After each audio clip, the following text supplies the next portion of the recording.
رحمة للعالمين والصلاة والسلام على خاتم الأنبياء والمرسلين وعلى آله وأصحابه وآبائه وأزواجه وعترته وجميع أمته وأهل سنته أجمعين. أما بعد فأعوذ بالله من الشيطان الرجيم. بسم الله الرحمن الرحيم. أفلا تعقلون. صدق الله مولانا العظيم. إن الله وملائكته يصلون على النبي يا أيها الذين آمنوا صلوا عليه وسلموا تسليما. الصلاة والسلام عليك يا سيدي يا رسول الله وعلى آلك وأصحابك يا حبيب الله. الصلاة والسلام عليك يا سيدي يا رحمة للعالمين وعلى آلك وأصحابك يا شفيع المذنبين.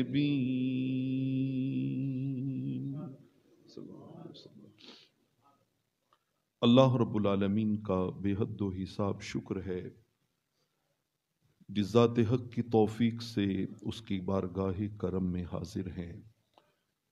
دعا ہے کہ رب کریم ہمیں عقل سلیم نصیب فرمائے اور دنیا و آخرت میں رحمت کونین صلی اللہ علیہ وآلہ وسلم کے دامان کرم کی ٹھنڈی ہوائیں عطا فرمائے. آج جس موضوع کو بیان کرنے کی سعادت نصیب ہو رہی ہے وہ ہے عقل و دانائی. موضوع سخن کیا ہے؟ عقل و دانائی. میں نے سورہ بقرہ کی آیت نمبر 44 کے آخری الفاظ آپ کے سامنے تلاوت کیے ہیں.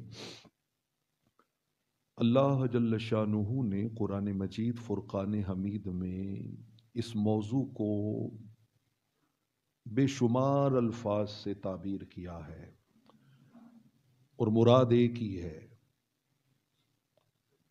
کہیں عقل کی بات کی، کہیں اللہ جل شانہ نے فکر کی بات کی، کہیں تفکر کی بات کی، کہیں تدبر کی بات کی، کہیں بصیرت کی بات کی، کہیں فؤاد کی بات کی، کہیں ابصار کی بات کی، کہیں نہا کی بات کی، کہیں ہجر کی بات کی.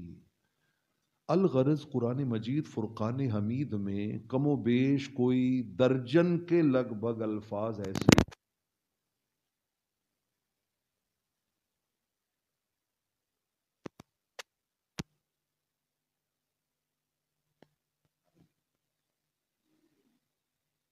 میں یہیں پہ امام طبرانی کی المعجم الاوسط کی ایک روایت آپ کے سامنے رکھنا چاہوں گا. بس چھوڑ دیں بیٹے، توجہ کیجئے بات کی طرف. امام طبرانی المعجم الاوسط میں یہ روایت لائے ہیں. علم کا کلچر نہیں نہ رہا ہمارے ہاں تو بس آغاز خطاب ہی چوتھے گیئر میں چاہیے اور اختتام بھی چوتھے گیئر میں چاہیے اور آخر میں بس ایک ہی تبصرہ چاہیے کہ مزہ بڑا آیا ہے، مزہ بڑا آیا ہے. چاہے اس کے بعد وہ سارا مزہ مسجد سے نکلتے ہوئے مسجد کے دروازے پہ ہی چھوڑ کے پلٹ جائیں. دوستان عزیز، جب تک ہم قرآن و حدیث کے پیغام کو اپنے قلب و باطن میں نہیں اتاریں گے اور اس پہ عمل نہیں کریں گے، اس وقت تک آخرت کی نجات. قرآن نے یہ جو بات کی ہے وما ہوا بالہزل، لوگوں تم نے رب کا نظام مذاق سمجھا ہوا ہے. تم اپنی چھوٹی سی چھوٹی بات کا حساب و کتاب رکھتے ہو، تو وہ رب جو بار بار کہتا ہے یہ کرو گے تو نجات ہے، یہ نہیں کرو گے تو گرفت ہے، تو کیا یہ رب کا بار بار کہنا محض ایک مذاق ہے؟ ایسا نہیں ہے. عدل کرے تے تھر تھر کمبن اچیاں شانہ والے. پھر حضرت موسیٰ کلیم اللہ جیسے، حضرت ابراہیم خلیل اللہ جیسے بروز قیامت کیا کہتے نظر آئیں گے؟ نفسی نفسی نفسی نفسی، ہائے میرا کیا بنے گا، ہائے میرا کیا بنے گا. اس میں کوئی شک نہیں ہے کہ جنت میں داخلے کا تعلق عمل کے ساتھ رب نے رکھا ہی نہیں ہے. جنت میں داخلے کا تعلق ہے صرف اور صرف اللہ کے فضل کے ساتھ. صحیح بخاری کی روایت ہے، جب آقا نے فرمایا نا کوئی شخص عمل کی وجہ سے جنت میں نہیں جائے گا بلکہ اللہ کے فضل کی وجہ سے جائے گا، تو صحابہ نے تھوڑی ہمت کر کے پوچھ لیا، عرض کی آقا آپ بھی عمل کی وجہ سے جنت میں نہیں جائیں گے؟ وہ جو ساری ساری رات اللہ کے حضور میں کھڑے اس کی حمد و ثنا کرتے رہتے تھے، وہ جو ساری زندگی اللہ کے دین کی خاطر تن من دھن قربان کر، عرض کی حضور آپ بھی؟ فرمایا ہاں میں بھی عمل کی وجہ سے جنت میں نہیں جاؤں گا. صحابہ نے عرض کی حضور پھر کس وجہ سے جائیں گے؟ فرمایا مجھ سمیت سارے اگر جنت میں جائیں گے تو محض اللہ کے فضل کی وجہ سے جائیں گے. دوستان عزیز، اس فضل کو پانے کا بھی تو کوئی راستہ ہے نا. اس فضل کو پانے کا راستہ جھوٹ نہیں ہے، سچ ہے. اس فضل کو پانے کا راستہ حرام نہیں ہے، حلال ہے. اس فضل کو پانے کا راستہ انتقام نہیں ہے، عفو درگزر ہے. اس فضل کو پانے کا راستہ بے نمازی ہونا نہیں ہے، بلکہ 5 وقت یہ جبین اس کے حضور سجدہ شکر میں جھکانے کا راستہ ہے. تو اللہ رب العالمین نے قرآن مجید فرقان حمید میں بے شمار الفاظ سے عقل کو تعبیر کیا. میں آپ کو امام طبرانی کی روایت کردہ حدیث سنانے لگا تھا. رحمت کونین صلی اللہ علیہ وسلم نے ارشاد فرمایا جب اللہ رب العالمین نے عقل کو پیدا کیا، کس کو؟ عقل کو، جو اللہ نے ہمیں سوچنے سمجھنے غور کرنے کی صلاحیت دی ہے. اچھا، عقل کا معنی ہوتا ہے روکنا. عقل کا عربی میں معنی کیا ہے؟ روکنا. اور ائمہ تفسیر نے اور ائمہ لغت نے اس کی تعریف یہ کی ہے کہ اس کو عقل کہتے ہی اس لیے ہے کہ یہ انسان کو ہلاکت و تباہی میں پڑنے سے روک لیتی ہے. ہلاکت و تباہی میں پڑنے سے روک لیتی ہے. یہ عقل اس کو نفع نقصان بتاتی ہے، اس کو غلط اور درست راہ کا تعین بتاتی ہے. تو حضور علیہ الصلوۃ والسلام نے فرمایا جب اللہ نے اس عقل کو پیدا کیا نا تو اس کو ایک آرڈر دیا، کم، عقل کھڑی ہو جا. فرمایا فاقام، یہ کھڑی ہو گئی. اللہ نے فرمایا اقعد، بیٹھ جا، یہ بیٹھ گئی. اللہ نے حکم دیا ادبر، ادھر جا منہ پھیر کے، وہ ادھر چلی گئی. مطلب رب جو جو حکم دیتا گیا عقل اسی لمحے اس کے سامنے تعمیل کرتی گئی. کھڑے ہونے کو کہا کھڑی ہو گئی، بیٹھنے کو کہا بیٹھ گئی، چلنے کو کہا چل پڑی.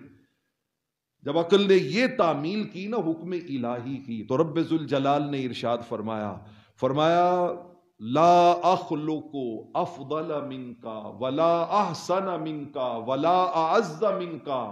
انسان کو جو میں نے نعمتیں عطا کی ہے نا جسمانی اعتبار سے، فرمایا میں نے کان ہے، ناک ہے، ہاتھ ہے، پاؤں ہے، بے شمار اللہ نے دل ہے، بے شمار اللہ نے انسان کو نعمتیں عطا کی.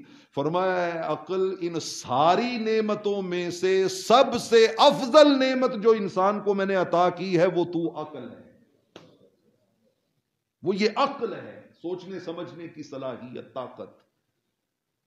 اور پھر آگے سنیے رب ذوالجلال نے فیصلہ کیا ارشاد فرمایا. فرمایا وَعِزَّتِي بِكَ آخُذُ وَعِزَّتِي بِكَ أُوتِي وَعِزَّتِي بِكَ الثَّوَابُ وَعِزَّتِي عَلَيْكَ الْعِقَابُ۔ اے عقل، انسان کو میں نے تمہیں عطا کر دیا ہے، اب انسان کو نعمتیں بھی ملیں گی تیری وجہ سے، وہ نعمتوں سے محروم ہوگا تیری وجہ سے، اسے آخرت میں اجر و ثواب ملے گا تیری وجہ سے، اور اس کو آخرت میں سزا اور عذاب ملے گا وہ بھی تیری وجہ سے۔ جو اس کا اصل استعمال کر لے گا وہ ثواب و انعام پائے گا، اور جو اس کا استعمال نہیں کرے گا، دیکھیے نا، میں نے جو آیہ کریمہ شروع میں تلاوت کی سورہ بقرہ کی آیت نمبر 44، لفظ افلا تعقلون، یہ کویسچن ہے، سوال ہے اللہ کا اپنے بندوں سے، اور اللہ سوال کیا پوچھ رہے ہیں؟ کیا تمہیں عقل نہیں ہے؟ کیا تم عقل سے کام نہیں لیتے؟ اس کا ترجمہ کیا ہے؟ افلا تعقلون، اے بندو کیا تم عقل سے کام، ذرا سارے بولیے نا، کیا ترجمہ ہے اس کا؟ کیا تم عقل سے کام نہیں لیتے؟ یہ لفظ افلا تعقلون، ویسے تو قرآن مجید میں سینکڑوں مقامات پہ عقل کا ذکر ہے نا، عقل کی مختلف جہتوں کا، لیکن یہ جو لفظ ہے نا افلا تعقلون، جو اللہ نے سوال ہم سے پوچھا ہے، جو ہم کہتے نہیں یہ صرف مولوی صاحب سے پوچھا ہے، وہ بیان کر رہے ہیں ٹھیک ہے، ہم سے تو نہیں نا پوچھا، ہم تو سبحان اللہ ماشاء اللہ واہ واہ کہیں گے جہاں پہ کوئی فضیلت کی بات آئے گی، جہاں پہ کچھ بغیر نماز پڑھے جہاں پہ بخشش کی بات آئے گی، ہم نے تو وہاں پہ بولنا ہے نا، وہاں پہ توجہ کرنی ہے۔ نہیں بابا، یہ ہم سب سے سوال ہے اللہ کا۔ اللہ رب العالمین نے یہ سوال قرآن مجید میں 13 بار پوچھا ہے۔ کتنی بار؟ 13 بار۔ افلا تعقلون، افلا تعقلون، افلا تعقلون، تم عقل سے کام نہیں لیتے، تم عقل سے کام نہیں لیتے، تم عقل سے کام نہیں لیتے۔ دیکھیں نا، میں مثال کے طور پہ اس کی ایک مثال عرض کرتا ہوں۔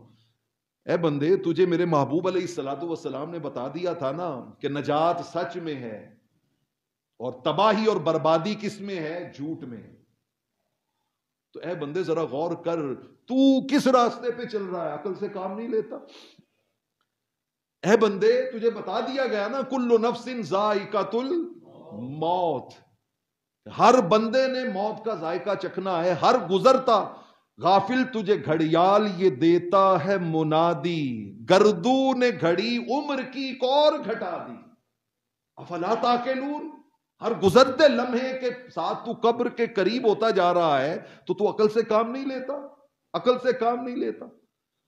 تو یہ سوال ہم میں سے ہر شخص سے ہے۔ اے گھر میں اپنے کچن میں بچوں کے لیے رزق حرام لانے والے، افلا تعقلون، کیا تو عقل سے کام نہیں لیتا؟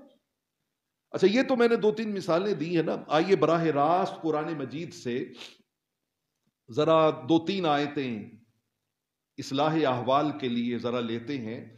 یہ تھوڑی سی غور و فکر کی باتیں ہیں، اس کے بعد آگے چل کے میں آپ کو رحمت کونین صلی اللہ علیہ وآلہ وسلم کے ذوق کی باتیں بھی بتاتا ہوں، لیکن اگر آپ یہ سننے میں اپنا انٹرسٹ شو کریں گے تو وہ بتاؤں گا، وگرنہ وہ بتا کر میں آپ کو بے عملی کی طرف نہیں لے کے جا سکتا۔ دیکھیے قرآن مجید فرقان حمید سورہ بقرہ، یہی آیت نمبر 44، اللہ رب العالمین نے ارشاد فرمایا ہمارے انسانی رویے، وہ ممبر پر بیٹھنے والا ہو یا وہ سامنے بیٹھ کے سننے والا ہو، میں تو ہمیشہ وہ شعر پڑھا کرتا ہوں، مفلس جو اگر تن کی کبا بیچ رہا ہے، واعظ بھی تو ممبر پہ دعا بیچ رہا ہے، دونوں کو ہے درپیش سوال اپنے شکم کا، ایک اپنی خودی ایک خدا بیچ رہا ہے۔ ہم میں سے ہر شخص جو ہے وہ جس ٹریک پہ چل رہا ہے نا، یہ خطاب اس ہر شخص سے ہے۔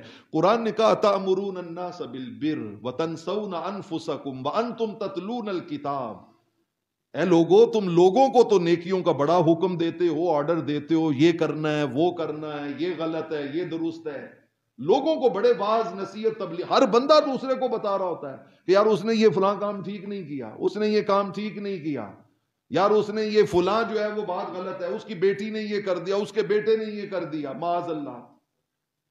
قرآن کہتا ہے تم لوگوں کو تو نیکیوں کا حکم دیتے ہو، لیکن تمہارا رویہ کیا ہے؟ وَتَنْسَوْنَ أَنفُسَكُمْ، اپنے آپ کو بھول جاتے، خود کو کبھی یاد نہیں رکھا، خود کو کبھی یاد نہیں رکھا کہ میں جو کسی کو کہہ رہا ہوں. علامہ نے کہا تھا نا اپنی تو گزری یوں ہی عمر، رہے دیکھتے اوروں کے عیب و ہنر، پڑی اپنے گناہوں پہ جب نظر تو نظر میں کوئی برا نہ رہا. جب انسان اپنے عیبوں پہ نظر کرنا شروع کرتا ہے تو پھر اس کو پتا چلتا ہے کہ یار مجھ سے بڑا عیبی تو اس دنیا میں اور ہے ہی کوئی نہیں، مجھے اپنی فکر کرنی چاہیے.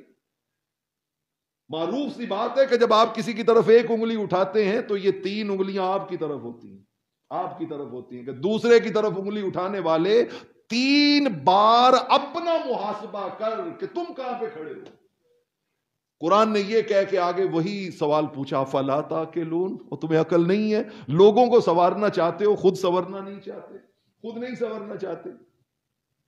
اچھا پھر سورہ قصص میں رب ذوالجلال نے ارشاد فرمایا وما اوتیتم من شیء فمتاع الحیات الدنیا وزینتها، اے لوگو تمہیں جو کچھ ملتا ہے نا، طاقت، دولت، عزت، شہرت، منصب، حسن و جمال، کمال، جو کچھ دنیا کی نعمتیں، کوٹھی، بنگلہ، تمہاری جو جائیدادیں، ہیرے جواہرات، سونا چاندی، فرمایا یاد رکھو یہ سب دنیا کی مال و زینت ہے، یہ دنیا کی متاع ہے.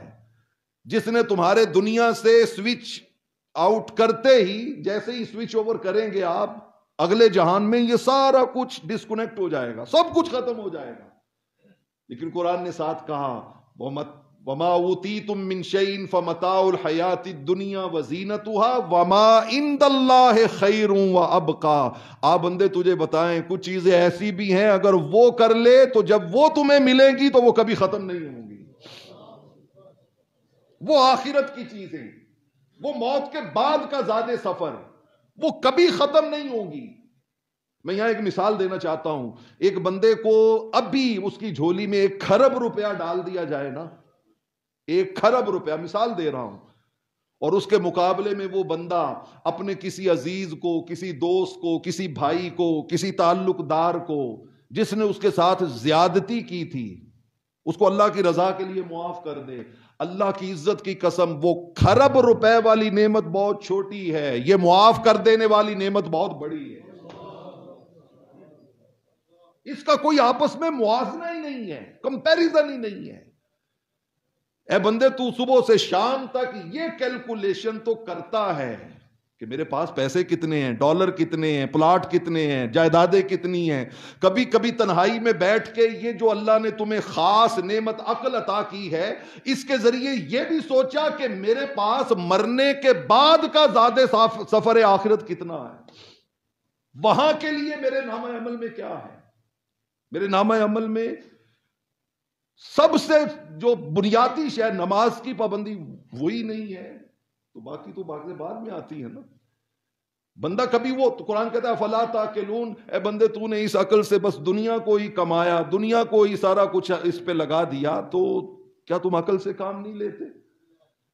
سورہ ملک میں 3 قرآن مجید کی آیت اسی موضوع پر اللہ جل شانہ نے سورہ ملک میں جہنم میں پھینکے جانے والے بد نصیبوں کا ذکر کیا.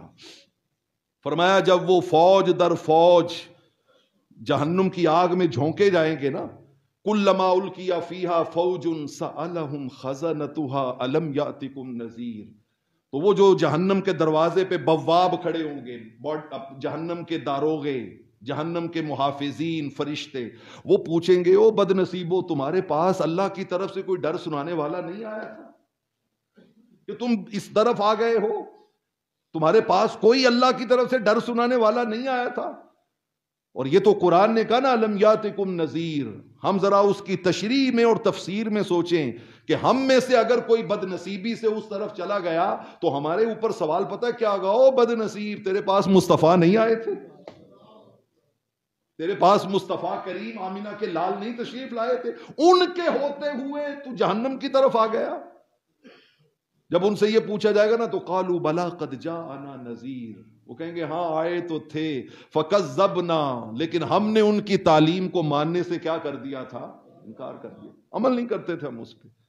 ہم کہتے تھے بغیر عمل کیے بیڑا پار ہو جائے، وہ کوئی شارٹ کٹ مل جائے، کہ بس سال بعد یہ 2-4 کام کر لو، 2-4 راتیں جاگ لو تو بیڑا پار ہے، باقی زندگی اپنے نفس کی خواہشوں میں اور شیطان کی اتباع و پیروی میں گزار دو، بس یہ کوئی راستہ مل جائے۔ ہم عمل نہیں کرتے تھے، اور آگے پتہ کیا کہیں گے، لو کننا نسمع او ناقلو ما کننا فی اصحاب السعیر۔ اس عقل کے ذریعے ہم نے دنیا کے لاکھوں کروڑوں کمائے، کاش ہم نے اس عقل کو آخرت کے لیے استعمال کیا ہوتا تو آج ہمیں اس بھڑکتی ہوئی آگ میں نہ جانا پڑتا۔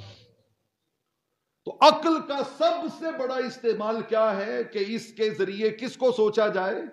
آخرت کو سوچا جائے، آخرت کو سوچا۔ حضرت عبداللہ ابن عمر رضی اللہ تعالی عنہ، یہ حدیث پاک بھی امام طبرانی المعجم الاوسط میں ہی لائے ہیں، کہتے میں ایک دن رحمت کونین کی بارگاہ میں گیا، 9 بندے بیٹھے تھے، میں گیا تو 10 پورے ہو گئے۔ ہمیں خاص مجلس ملی حضور علیہ الصلوۃ والسلام کی صحبت و سنگت کی، کہ صرف ہم 10 افراد تھے۔ ہمیں میں سے ایک شخص نے رحمت کونین سے ایک سوال پوچھا، عقل و دانائی، عقل و دانائی جو ہمارے پاس اللہ نے عطا کی ہوئی ہے، لیکن ہم اس کا استعمال کرنے کے لیے تیار نہیں ہیں، ہم اس کو کبھی بھی اپنی آخرت کے لیے اس کے ذریعے سوچنے پہ بالکل راضی کوئی نہیں ہے، اس طرف ہماری طبیعت جاتی ہی نہیں ہے۔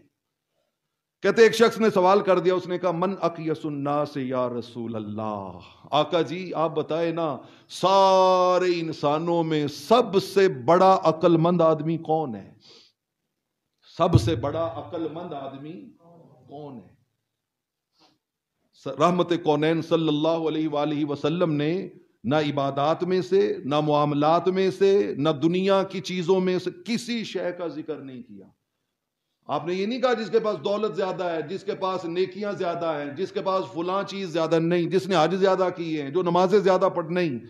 رحمت کونین صلی اللہ علیہ وآلہ وسلم نے ارشاد فرمایا، لوگوں یاد رکھنا سب سے بڑا دانا عقل مند آدمی، بھلے اس کو سائن نہ کرنے آتے ہوں، چٹا ان پڑھ ہو، سائن نہ کرنے آتے ہوں، وہ بازار کے نکر پہ کھڑا فروٹ بیچ کے اپنے بچوں کا پیٹ پالتا ہو، وہ گدھا گاڑی چلاتا ہو، وہ لوگوں کے دفتر کے میز کرسیاں صاف کرتا ہو، لیکن فرمایا اگر اس میں یہ خوبی پائی جاتی ہے تو وہ سب سے بڑا دانا آدمی ہے۔ عرض کی آقا کون؟ فرمایا جو کثرت سے اس عقل کے ذریعے اپنی موت کو یاد کرتا۔ کول نہیں رکھنا پین پراواں پل وچ جا دفناونا، کول نہیں رکھنا پین پراواں پل وچ جا دفناونا، ٹر جانا تینو سب نے چھڈ کے بوتا چر نہیں لانا، ٹر جانا مینو سب نے چھڈ کے بوتا چر نہیں لانا، مک جانے سب جھگڑے تیرے ہیٹھ مٹی جد آنا، اور اس دن صادق رسے نو تینو کسے نہیں آن منانا۔ کوئی منانے نہیں آتا، کوئی بلانے نہیں آتا، کوئی سمجھانے نہیں آتا۔ یہ وقت ہے کہ ہم اس عقل کو استعمال کر لیں۔ تو آقا نے فرمایا سب سے بڑا انٹیلیجنٹ، سب سے بڑا دانا، عقل مند، باشعور، زیرک آدمی کون ہے؟ جو کثرت سے اپنی موت کو کیا رکھتا ہے؟ یاد رکھ۔ سیدنا فاروق اعظم رضی اللہ تعالی عنہ، آپ سے پوچھا گیا کہ حضور آپ سب سے بڑا عقل مند آدمی کسے سمجھتے ہیں؟ آپ نے فرمایا میرے نزدیک سب سے بڑا عقل مند آدمی وہ ہے جو لوگوں کی زیادتی پر سب سے زیادہ خود ہی ان کا کوئی نہ کوئی عذر سوچ لیتا ہے۔ کسی نے زیادتی کی نا تو وہ اس سے لڑنے، الجھنے، بدلہ لینے کی بجائے وہ اپنے ذہن میں اپنی عقل کو استعمال کر کے وہ کہتا ہے یار اس کی کوئی مجبوری ہوگی، اس کی کیا ہوگی؟ کوئی مجبوری ہوگی، جو اس نے میرے ساتھ یوں کر دیا ہے، اگر مجبوری نہ ہوتی تو کبھی بھی میرے ساتھ ایسا نہ کرتا۔ فرمایا جو اللہ کی مخلوق کی زیادتیوں کے خود ہی بہانے، خود ہی اس کی جسٹیفیکیشن کہ یار یہ وجہ ہوگی، شاید اس وجہ، یا بھائی نے اگر میرے ساتھ زیادتی کر دی یار اس کی کوئی مجبوری ہوگی، بہن نے میرے ساتھ مندہ بول دیا اس کی کوئی مجبوری ہوگی، میں اس کے اوپر ریئیکٹ نہیں کروں گا، میں اس کے ساتھ تعلق نہیں توڑوں گا۔ فرمایا جو اللہ کے بندوں کے عذر خود ہی اپنے اندر سے تلاش کر لیتا ہے نا اور ان سے نہیں پوچھتا، وضاحت طلب نہیں کرتا، فرمایا میرے نزدیک وہ سب سے بڑا عقل مند ہے، سب سے بڑا عقل مند ہے۔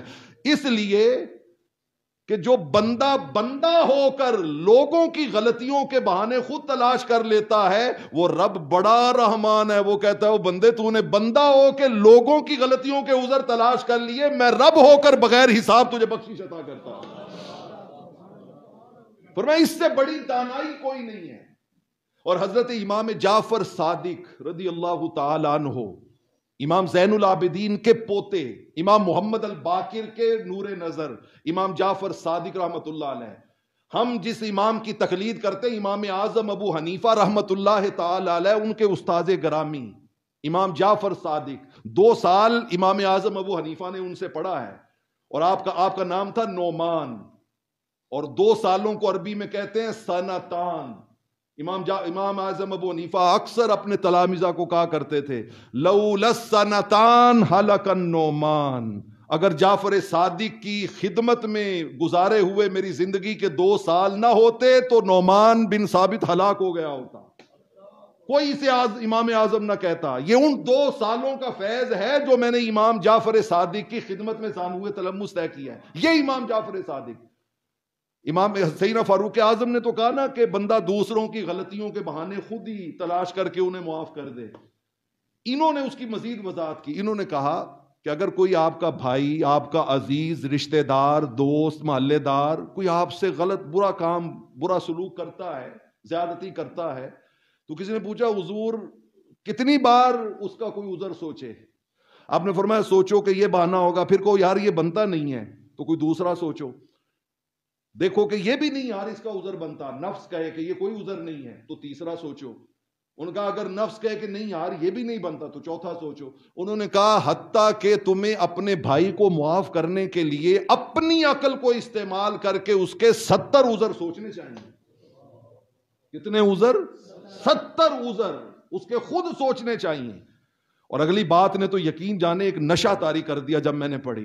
انہوں نے کہا اگر 70 بار بھی اس عقل سے سوچنے پہ اس کا کوئی بہانہ مجبوری سمجھ میں نہ آئے نا، تو پھر اپنے آپ کو یہ کہو یار کوئی نہ کوئی اس کی مجبوری ہے جو مجھے سمجھ نہیں آ رہی، کوئی نہ کوئی اس کی مجبوری ہے جو مجھے سمجھ میں نہیں آ رہی، میں پھر بھی اس سے درگزر کرتا ہوں. فرمایا یوں رویہ رکھو، پھر دیکھو رب ذوالجلال تمہیں اس عقل کے حسین استعمال پہ کیا کیا نعمتیں عطا کرتا، کیا کیا نعمتیں عطا کرتا. دوستان عزیز، یہاں پر مجھے حضرت لقمان رضی اللہ تعالی عنہ یاد آ رہے ہیں. بہت بڑا نام، قرآن میں پوری سورت ان کے نام پہ ہے، سورہ لقمان.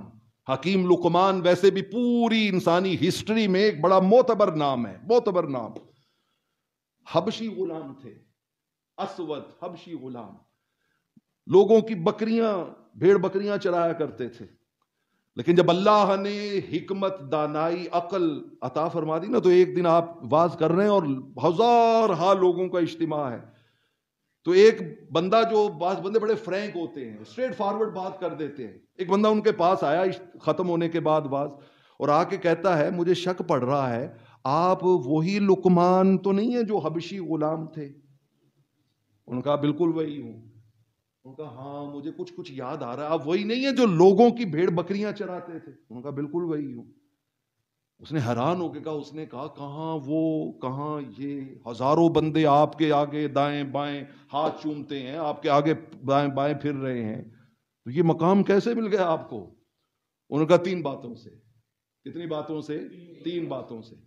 ان کا پہلی بات صدق الحدیث، میں نے جھوٹ بولنا چھوڑ دیا، خواہ نفع ہو خواہ نقصان ہو، ہمیشہ کیا بولا؟ سچ بولا.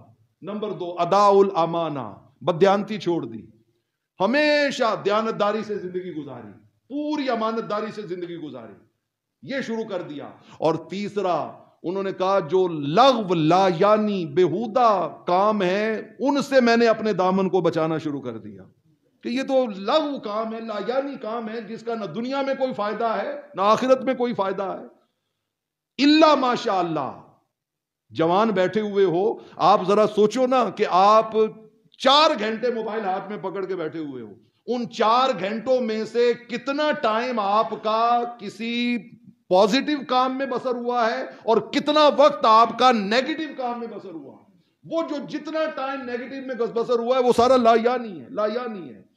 ان کا یہ 3 عمل میں نے شروع کر دیے. رب ذوالجلال نے مجھے ایک چرواہے اور غلام سے اٹھا کے وقت کا سب سے بڑا حکیم اور دانا شخص بنا دیا. یہ عقل ہے، عقل ہے. اس عقل کو استعمال نہیں کریں گے. علامہ اقبال رحمت اللہ تعالی علیہ نے کہا تھا ہر خاکی و نوری پہ حکومت ہے خرد کی. ہر خاکی و نوری پہ حکومت ہے خرد. انہوں نے کہا خواہ وہ انسان ہو خواہ وہ فرشتہ ہو، ہر کسی پر حکومت اللہ نے کس کو عطا کی ہے؟ عقل کو عطا کی ہے. وہ ظاہر کی دنیا ہو تو بھی، وہ باطن کی دنیا ہو تو بھی. اسی عقل کو آپ دنیا کے لیے استعمال کر لیں تو بھی آپ کو سرداری عطا کرتی ہے، اور اسی عقل کو آپ روحانیت کے لیے استعمال کر لیں تو آپ کو روحانیت کا سردار بنا دیتی ہے. حضرت جنید بغدادی نام سنا ہوا نا آپ نے؟ حضرت جنید بغدادی رحمت اللہ تعالی علیہ داتا گنج بخش کے پیر ہیں. آپ سوچئے حضور داتا گنج بخش کے پیرانے کرام میں سے آتے ہیں. آپ جنیدی سلسلہ میں ہیں. حضرت حضور داتا گنج بخش قدس سر العزیز سید الطائفہ، اولیاء کے سارے گروہ کے سردار جن کو کہا جاتا ہے، سیدنا جنید بغدادی رحمت اللہ تعالی علیہ. لاکھوں ہزاروں مرید تھے، آپ کے شاگرد تھے. ایک دن آپ نے اپنے شاگردوں سے اور مریدوں سے کہا یار بغداد کی گلیوں میں ایک بہلول دانا پھرتا ہے.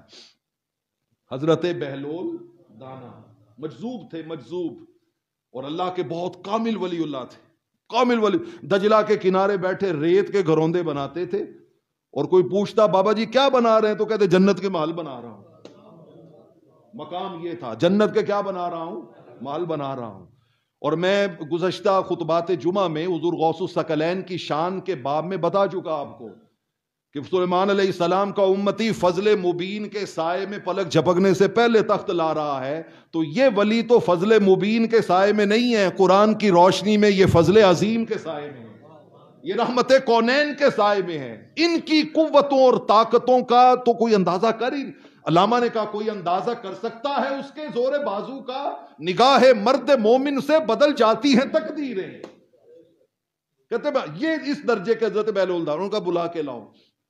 شاگرد بھاگے بھاگے گئے. انہوں نے کہا بہلول دانا. سارے ان کو مجنو مجنو مجنو کہتے تھے، دیوانہ بہلول، دیوانہ بہلول، دیوانہ بہلول. کہا بلا کے لاؤ. انہوں نے کہا ہمارے استاد گرامی حضور جنید بغدادی نے تمہیں بلایا ہے. انہوں نے بے نیازی میں کہا، انہوں نے کہا جنید کو مجھ سے کام ہے، اسے کہو میرے پاس آئے. مجھے اس سے کام نہیں ہے، اسے مجھ سے کام ہے، اسے کہو میرے پاس آئے. شاگردوں کو غصہ پہ ان کا حضور آپ سے کہا تھا نا کہ وہ بندہ ٹھیک نہیں ہے، وہ مجنون مشہور ہے. تو دیکھیے آپ کو اس نے یہ جواب بھجوایا ہے کہ وہ کہتا ہے جنید سے کہو میں نے نہیں آنا، اسے کام ہے، وہ میرے پاس آئے. حضرت جنید بغدادی نے کہا بھائی بات تو اس کی ٹھیک ہے، کام مجھے ہے تو جانا بھی مجھے چاہیے.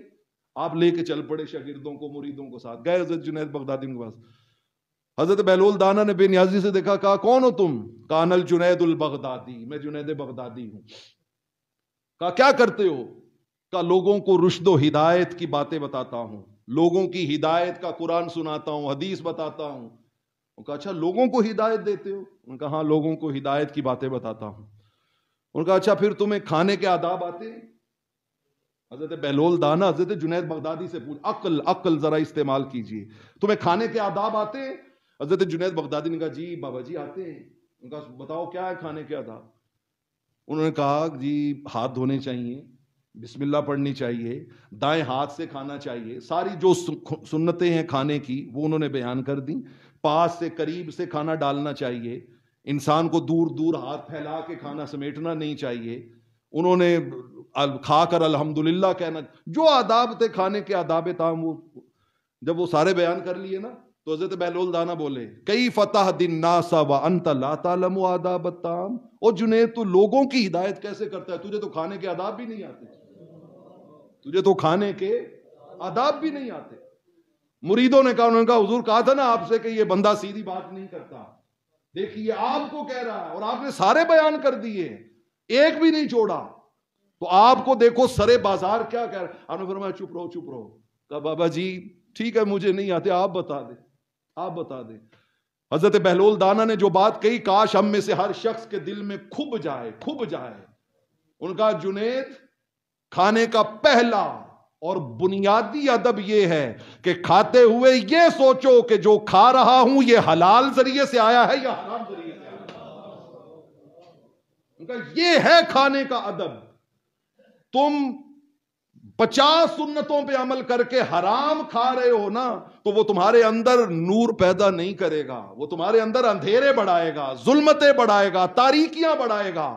اور جب تم کھانے کے پہلے ادب کا خیال رکھو گے کہ لقمہ حرام نہیں, کیا ہونا چاہیے, حلال ہونا چاہیے. انہوں نے کہا ایک لقمہ بھی کھا لو, یہ سنتوں میں سے کوئی سنت رہ بھی جائے تو وہ لقمہ اندر جا کے تمہارے من کو ایمان سے منور و روشن کر دے گا.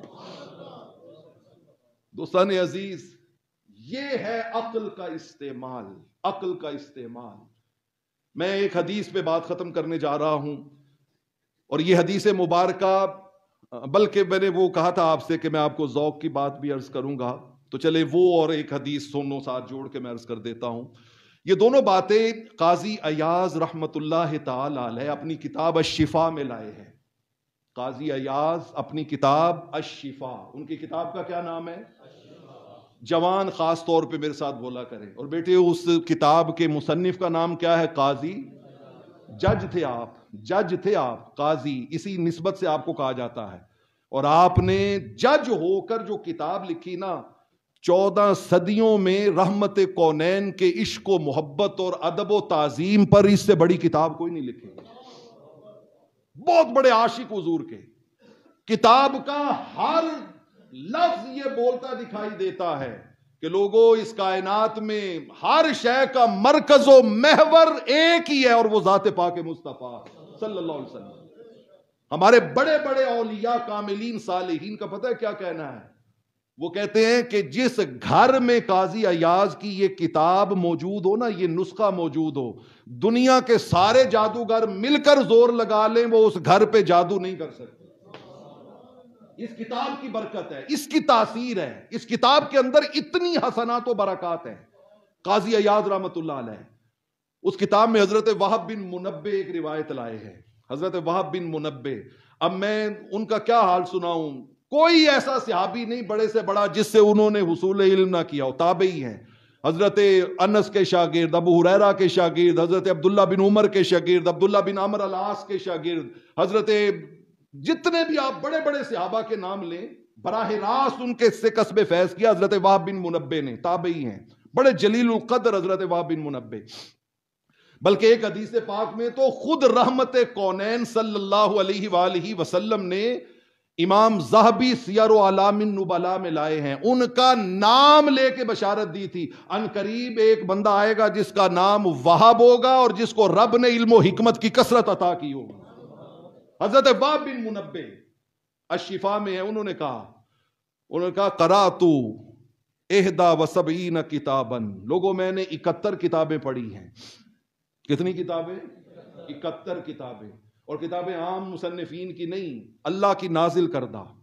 قرآن پڑھا ہے, تورات پڑھی ہے, زبور پڑھی ہے, انجیل پڑھی ہے, حبقوق پڑھی ہے, میں نے ارمیہ پڑھی ہے, اشعیاء پڑھی ہے, وہ جو پہلے انبیاء پہ صحائف اترتے تھے. 71 کتابیں میں نے حرفن پڑھی ہیں, لفظاً پڑھی ہیں. ان کو پڑھنے کے بعد 71 کتابوں کا نچوڑ اور خلاصہ عقل کے باب میں نے یہ نکالا ہے, ان النبی صلی اللہ علیہ وسلم ارجح الناس عقلا وافضلهم رأیا, لوگوں اس کائنات میں سب سے زیادہ عقل و دانائی رب نے کسی اور کو نہیں, اپنے محبوب محمد مصطفیٰ کو عطا کی ہے صلی اللہ علیہ وسلم. یا رسول اللہ صلی اللہ علیہ وسلم. اور اگلی بات توجہ سے سماعت فرما لیں, انہوں نے کہا مجھ سے پوچھو تو ان کتابوں کا نچوڑ یہ ہے کہ جیسے ریت کا ایک بہت بڑا صحرا ہو نا, بہت بڑا صحرا, اس میں سے آپ ریت کا ایک ذرہ اٹھائیں, ان کا سمجھ لو کہ وہ عقل کے صحرا کا ایک ذرہ رب نے ساری مخلوق کو عطا کیا ہے, اور باقی سارا عقل کا صحرا تنہا مصطفیٰ کو عطا کیا, تنہا حضور کو عطا کیا. اب دیکھیے نا, 7 دن تک کعبہ کی تعمیر رک گئی تھی, تلواریں نکل آئی تھیں, نیزے تان لیے گئے تھے. جب خانہ کعبہ کی تعمیر قریش نے کی تو ہر دیوار مختلف قبائل میں بانٹ، یہ دیوار تم بناؤ، یہ دیوار تم بناؤ، بناتے رہے. جب حجر اسود نصب کرنے کی باری آئی، ہر کی تاریخ کی کتاب، ہر سیرت کی کتاب، اس میں یہ واقعہ موجود ہے. تو تلواریں نکل آئیں، ہر کوئی کہے یہ ہم رکھیں گے، ہماری پاور زیادہ ہے، ہمارا کنٹریبیوشن زیادہ ہے، ہمارے آباء و اجداد بڑے ہیں. تلواریں نکل آئیں، 7 دن تک تعمیر رک گئی. بالآخر کسی نے مشورہ دیا، انہوں نے کہا یار لڑنے بھیڑنے سے کچھ نہیں ملے گا، خون بہیں گے، لاشیں گریں گی، بیوہ ہوگی عورتیں، بچے یتیم ہوں گے. ان کا یوں کرو، کل صبح جو بندہ سب سے پہلے صحن حرم میں داخل ہو نا، یہ جو لڑنے والے ہیں ان کے علاوہ جو سب سے پہلے صحن حرم میں داخل ہو، اس کو ہم اپنا فیصل بنا لیں گے، حاکم بنا لیں گے، وہ جو فیصلہ کرے مان لیں گے. اگلے دن سارے انتظار کرنے لگے. اچانک ادھر سے صفا و مروہ کی طرف سے آمنہ کے لال رحمت کونین تشریف لے آئے. سارے پکار اٹھے، جال امین، جال امین، جال صادق و امین آ گئے، جو فیصلہ کرے ہمیں قبول ہے. آپ دیکھیے کہ عقل و دانائی. آپ نے فرمایا چادر بچھاؤ، حجر اسود کو اٹھا کے اس میں رکھا. آپ نے کہا جن جن کی آپس میں رنجش اور لڑائی تھی آؤ، تم یہاں سے پکڑ لو، تم یہاں سے چادر پکڑو، تم یہاں سے پکڑو. چادر میں حجر اسود کو رکھ کے ساروں سے اٹھوایا، کہا لے کے چلو کہاں لگانا ہے. سارے لے کے چلے، اٹھا کے آپ نے مقررہ جگہ پہ فکس کر دیا. آپ نے فرمایا بابا لڑتے کس لیے ہو؟ سب کو بتانا کہ حجر اسود ہم سب نے لگایا تھا، حجر اسود ہم سب نے لگایا تھا. یہ کمال کی عقل و دانائی، کمال کی عقل و دانائی. تو حضرت وہب بن منبہ کہتے ہیں جتنی عقل و دانائی رب نے ایک ذرہ ریت اس صحرا میں سے ساری مخلوق کو دی ہے، باقی عقل کا سارا صحرا رحمت کونین کو رب نے عطا کیا، رحمت کونین کو عطا کیا.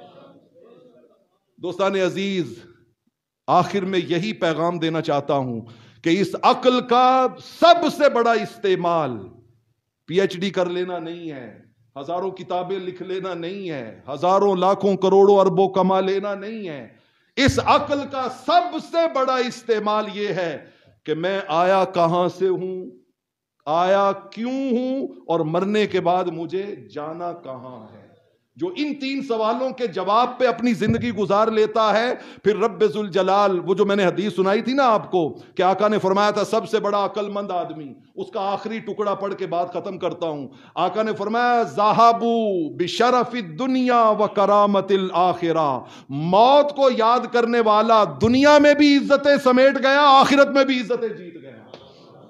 اس کے لیے دنیا میں بھی عزت و کرامت ہے اور آخرت میں بھی اس کے لیے عزت و کرامت ہے. اللہ رب العالمین ہمیں کبھی خلوت و تنہائی میں بیٹھ کر عقل سے یہ سوال پوچھنے کی توفیق عطا کرے، افلا تعقلون، افلا تعقلون، افلا تا. یہ میں ہی نہ جا کے سوچوں، آپ میں سے ہر شخص سوچے، رات کو بستر پہ لیٹا سوچے، افلا تعقلون، افلا تعقلون، افلا. اے بندے اس عقل کو استعمال کر کے تو نے دنیا اتنی ساری پا لی، اتنے پی آر او بنا لیے، اتنی ساری عمارتیں کھڑی کر لیں. ذرا سوچ جہاں جانا ہے وہاں کے لیے کیا کیا ہے، وہاں کے لیے کیا کیا ہے. اللہ رب العالمین اپنے محبوب کے صدقے میں ہمیں عقل کی یہ نعمت نصیب فرمائے. وآخر دعوانا